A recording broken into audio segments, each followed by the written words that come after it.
শুধু জ্বালানি নয়, বৈশ্বিক সার বাণিজ্যেও প্রভাব ফেলেছে গুরুত্বপূর্ণ পরিবহন পথ হরমুজ প্রণালী। চলতি বছরের প্রথম দিকে শুরু হওয়া মধ্যপ্রাচ্য যুদ্ধের কারণে থমকে যায় এ পথ, আর এতেই ব্যাহত হয় সারের বৈশ্বিক বাণিজ্য।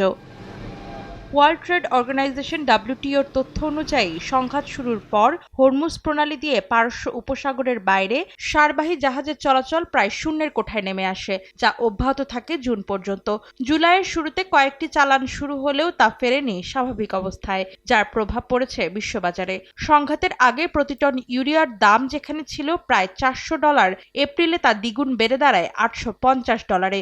যদিও জুন নাগাদ বেশ কিছুটা কমে প্রতি টন ইউরিয়া সারের দাম নামে $453। অন্যদিকে ডিএপি বা ডাই অ্যামোনিয়াম ফসফেট সারের প্রতি টনের দাম $580 থেকে বেড়ে $770 পৌঁছায়।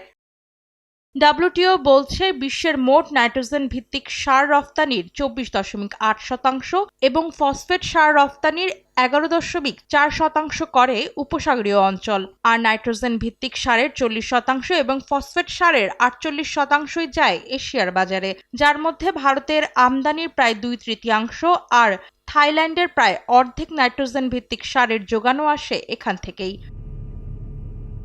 WTOর বিশ্লেষণ বলছে উপসাগরীয় অঞ্চল থেকে সার আমদানি করা 81টি দেশের মধ্যে 18টি দেশ সবচেয়ে বেশি ঝুঁকিতে রয়েছে। এই তালিকায় রয়েছে নেপাল ও শ্রীলঙ্কাও।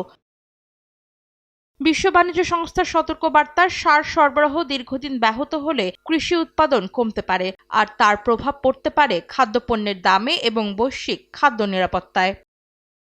অন্তরা সেন, সময় সংবাদ।